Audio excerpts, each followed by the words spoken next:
قرآن مجید فرقان حمید اللہ کی وہ لا ریب بیب کتاب ہے، یضل بہ کثیرا ویہدی بہ کثیرا وما یضل بہ الا الفاسقین۔ اللہ وحدہ لا شریک کی کتاب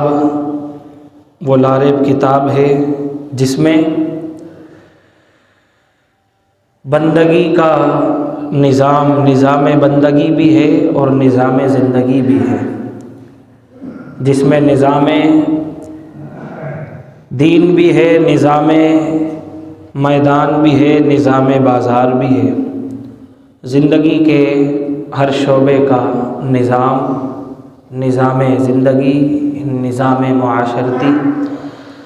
قرآن مجید فرقان حمید کے نزول کی حکمتیں بے شمار ہیں۔ جہاں قرآن مجید فرقان حمید نے ہمیں عبادات و ریاضات کا طریقہ بتایا ہے، جہاں پر قرآن مجید فرقان حمید یہ وہ کتاب جو بندوں کو رب کے ساتھ تعلق قائم کرنے کی رہنمائی کرتا ہے، وہیں بندوں کو بندوں کے ساتھ تعلقات و روابط کی ہدایت بھی دیتا ہے۔ قرآن مجید فرقان حمید کے مطابق زندگی گزارنا حقیقی زندگی ہے، اور پھر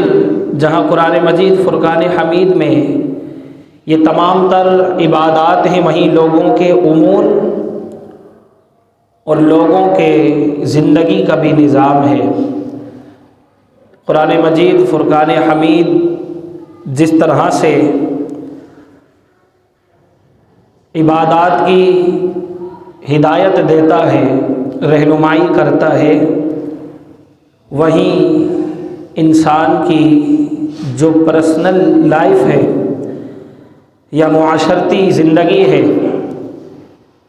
چاہے یہ معاشرہ، پھر یہ ملک و ملت، یہ قوم، پھر عالم دنیا، تمام کا نظام قرآن مجید فرقان حمید میں موجود ہے۔ عزیزان گرامی، اللہ تبارک و تعالی نے قرآن مجید فرقان حمید میں ارشاد فرمایا، آیہ ثانیہ جو آپ کے سامنے تلاوت کی، یضل بہ کثیرا ویہدی بہ کثیرا۔ یضل بہ،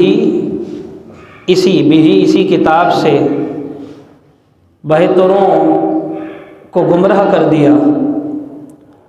یعنی بہت سے لوگ اسی کتاب سے گمراہ بھی ہوئے اور بہت سے لوگ اسی کتاب سے ہدایت پاتے ہیں۔ یضل بہ کثیرا ویہدی بہ کثیرا وما یضل بہ الا الفاسقین۔ مگر جو گمراہ ہو جاتے ہیں وہی لوگ ہو پاتے ہیں جو فاسق ہوتے ہیں، جو اللہ کے ساتھ کیے ہوئے وعدے کی خلاف ورزی کرتے ہیں۔ وَيَقْطَعُونَ مَا أَمَرَ اللَّهُ أَن يُوصَلَ وَيُفْسِدُونَ فِي الْأَرْضِ، جو زمین میں فساد برپا کرتے ہیں، وہی لوگ گمراہ ہو جاتے ہیں۔ تو اللہ تبارک و تعالی نے قرآن مجید فرقان حمید اب جہاں پر تمام تر معاملات ہیں، تو معاشرتی معاملے کو جب دیکھا جاتا ہے تو عزیزان گرامی اس کے قواعد و قوانین و ضوابط کو معین کر کے دیا کہ انسان اپنی معاشرتی زندگی یا طرز حکمرانی ہو وہ اسی طریقے سے گزارے جو قواعد و قوانین اور ضوابط ہمیں قرآن نے دیے ہیں، شریعت نے دیے ہیں۔ پھر اسی قواعد و قوانین اور ضوابط کے مطابق انداز حکمرانی کو سیاست سے تعبیر کیا گیا۔ آج اس لفظ سیاست پر گفتگو کرنے لگا ہوں۔ لفظ سیاست جب بولا جاتا ہے تو بہت معیوب سمجھا جاتا ہے کہ یہ لفظ بڑا ہی عیب والا لفظ ہے، اور جو سیاست میں آ جاتا ہے وہ عیبدار بن جاتا ہے۔ عزیزان گرامی، یہ سیاست کیا ہے؟ سیاست ان قواعد و قوانین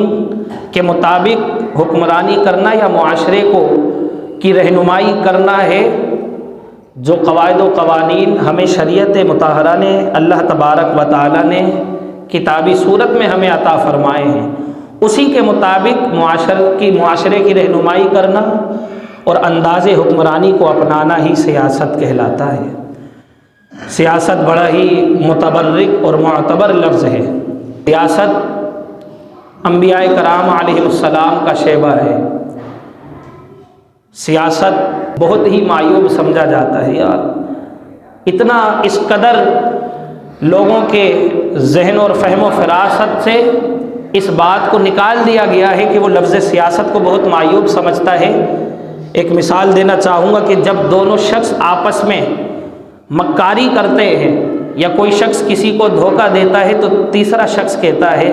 یار یہ سیاست کھیل رہا ہے اس کے ساتھ، یعنی مکاری کو سیاست، جب مکاری جہاں پائی جاتی ہے، غداری جہاں پائی جاتی ہے، چالاکی جہاں پائی جاتی ہے، عیاری جہاں پائی جاتی ہے،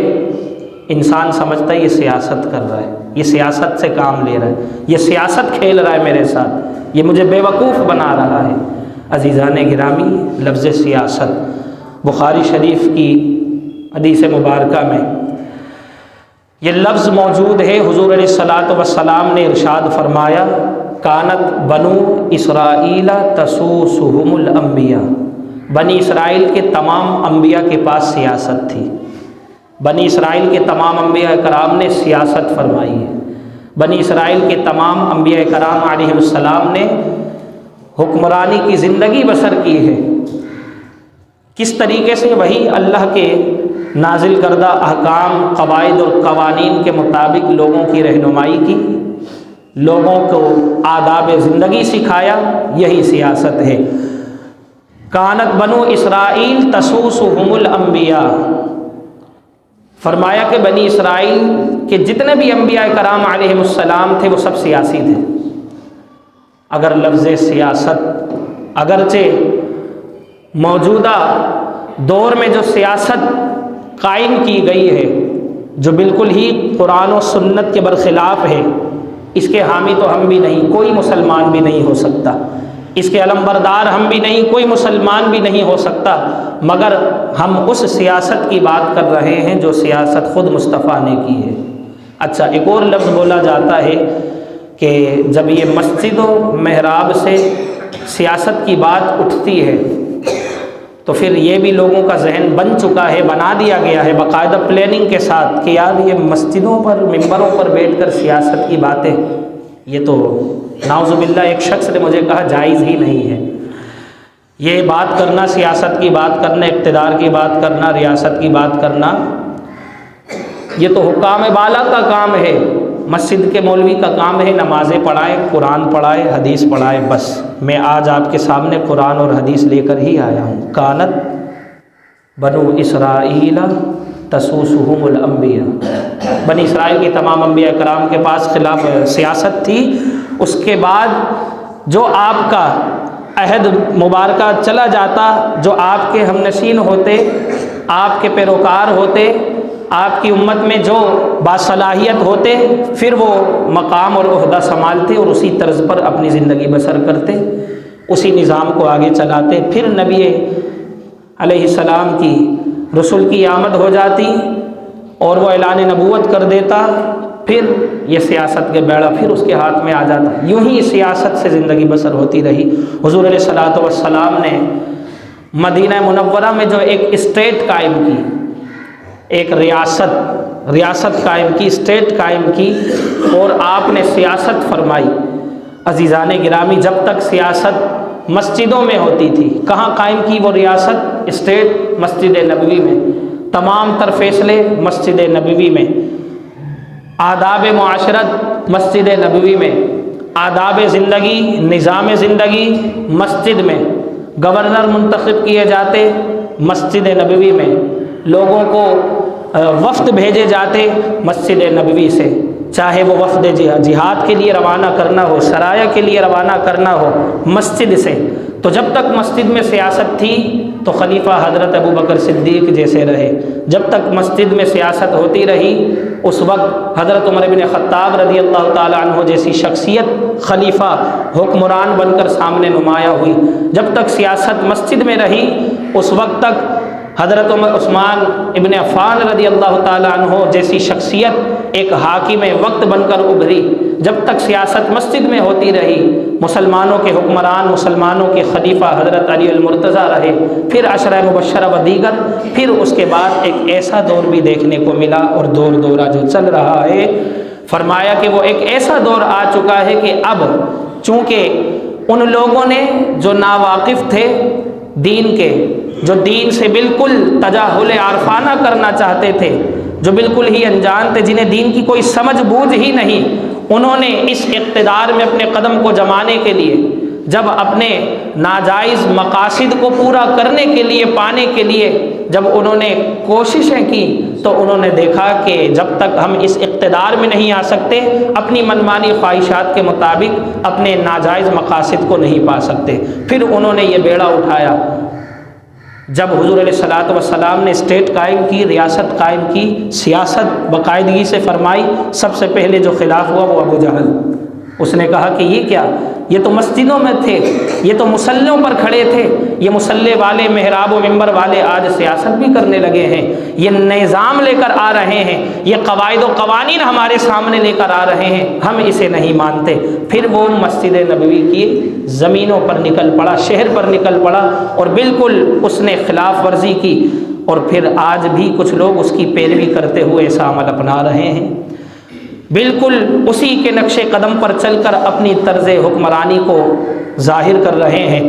عزیزان گرامی، سب سے پہلی جو مخالفت کی اس اسٹیٹ کی،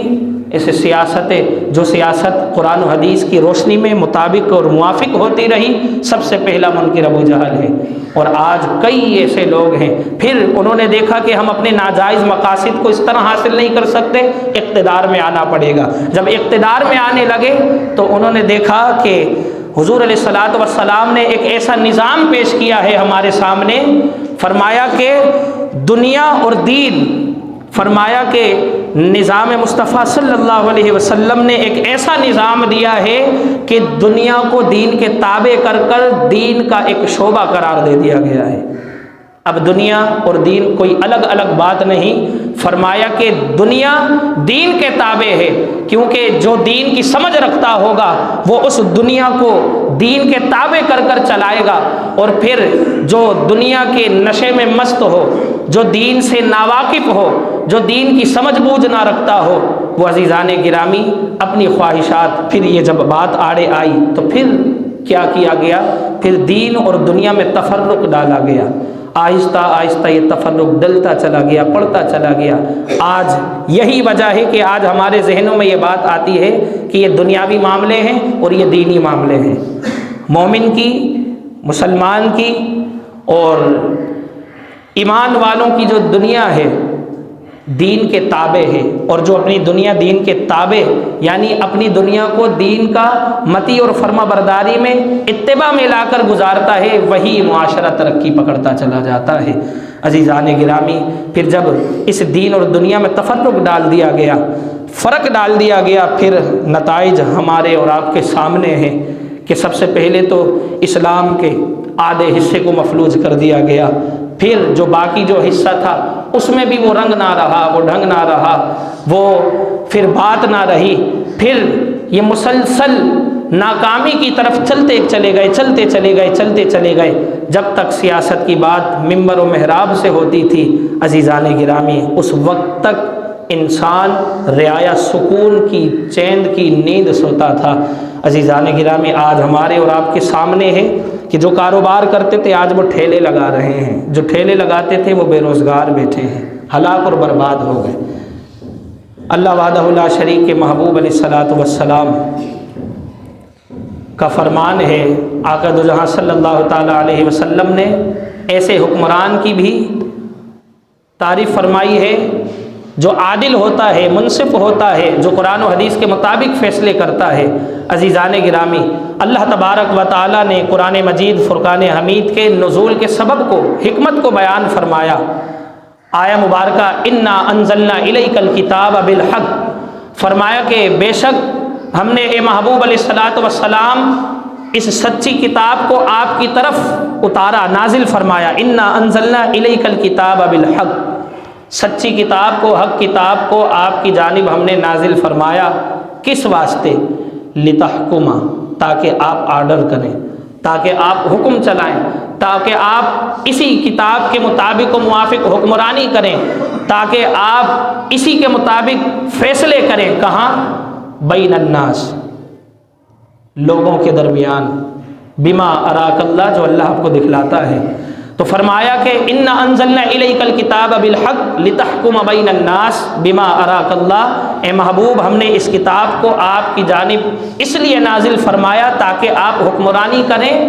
سیاست کریں، تاکہ آپ نظام کو قائم کریں، لوگوں کے درمیان فیصلے کریں جو اللہ نے آپ کو دکھلائے ہیں۔ عزیزان گرامی، آج قرآن مسجدوں تک محدود ہو گیا۔ قرآن کا آرڈر کچہریوں میں نہیں چلتا، قرآن کا آرڈر بازاروں میں نہیں چلتا، دکانوں میں نہیں چلتا۔ آج فقط اس قرآن کو لپیٹ کر فقط چوما جاتا ہے، چوم کر رکھ دیا جاتا ہے، سر سے لگایا جاتا ہے، تعویذ لکھی جاتی ہے، دم کیا جاتا ہے۔ بے شک پھر بھی برکتیں ہیں، جو اس قرآن کو چومے اسے بھی ثواب ہے، جو دیکھے اسے بھی ثواب ہے، جو پڑھے وہ بھی ثواب کا حقدار ہے، جو سنے اسے بھی ثواب ہے، جو اس کو چومے گا اس کو اس کی برکتیں ضرور ملیں گی۔ لیکن یہ اس کے ضمن کا شعبہ ہے۔ قرآن مجید فرقان حمید گھروں میں بند کرنے کے لیے نہیں، بلکہ اس پر عمل کرنے کے لیے نازل کیا گیا۔ انا انزلنا الیک الکتاب، واضح الفاظ میں اللہ کا فرمان ہے کہ ہم نے قرآن کو نازل کیا اے محبوب آپ کے طرف اس لیے کہ آپ لوگوں کے درمیان فیصلہ کریں، آرڈر چلائیں، حکومت کریں۔ عزیزان گرامی، پھر جب اس دین اور دنیا کے درمیان تفرق ڈالا گیا، مزے کی بات یہی ہے کہ آج ہم قرآن مجید فرقان حمید کو فقط مسجدوں تک محدود کر دیتے ہیں۔ قرآن مجید قرآن خوانیوں میں کام آتا ہے، کوئی مر جائے تو اصحال ثواب میں کام آتا ہے، سویم میں کام آتا ہے، 40ویں میں کام آتا ہے، مولانا صاحب کو اصحال ثواب ہو تو دینا، بس یہیں تک محدود ہے۔ قرآن پڑھ کر اس پر عمل نہیں کیا جاتا، اس کو سمجھا نہیں جاتا۔ قرآن کہہ کیا رہا ہے؟ انا انزلنا الیک الکتاب بالحق، قرآن لوگوں کے درمیان فیصلے کرنے کے لیے نازل کیا گیا ہے، اور جو پھر اس کے مطابق فیصلہ کرتا ہے،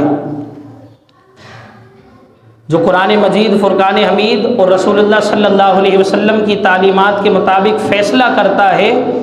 فرمایا کہ اس روز جس روز کوئی سایہ نہ ہوگا،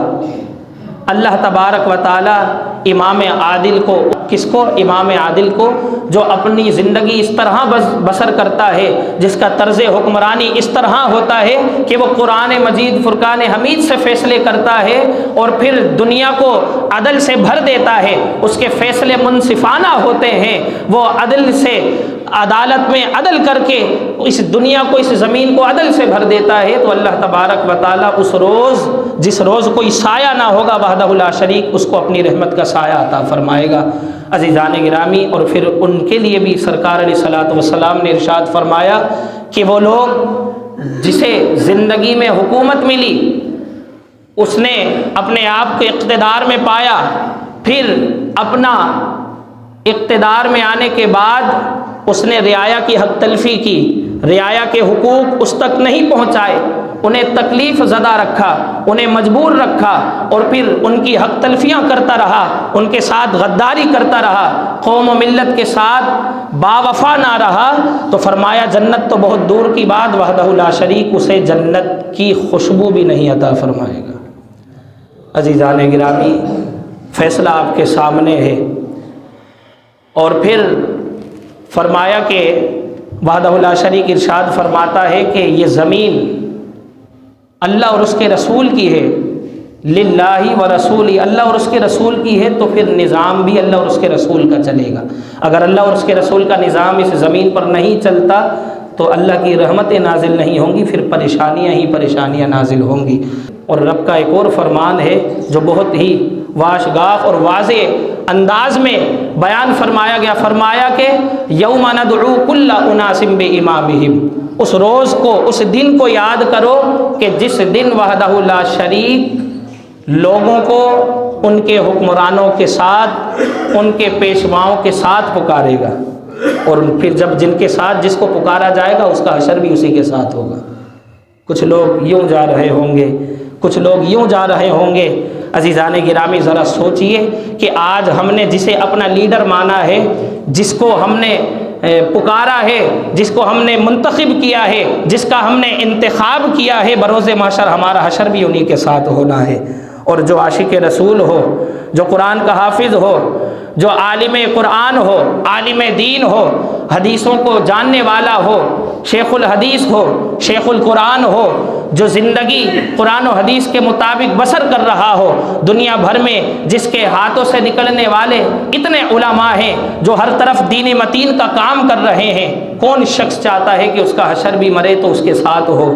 عزیزان گرامی ہر شخص یہ خواہش رکھتا ہے کہ باری الہ جب میں مروں اور محشر میں اٹھائے جاؤں تو مجھے بھی علماء کی صف میں اٹھانا۔ فرمایا کہ ایک حافظ قرآن ہوتا ہے 10 لوگوں کی شفاعت کرا سکتا ہے، بروز محشر ایسے لوگوں کو ہاتھ پکڑ کر جنت میں لے جائے گا جن پر جہنم واجب ہو چکا ہوگا، لیکن ایک عالم دین جب اس دنیا سے جائے گا، بروز محشر جب اٹھایا جائے گا تو وحدہ لا شریک فرمائے گا جتنی مرضی جس کو چاہو اسے اٹھا کر جنت میں اپنے ساتھ لے جاؤ۔ اور فرمایا کہ ایک شخص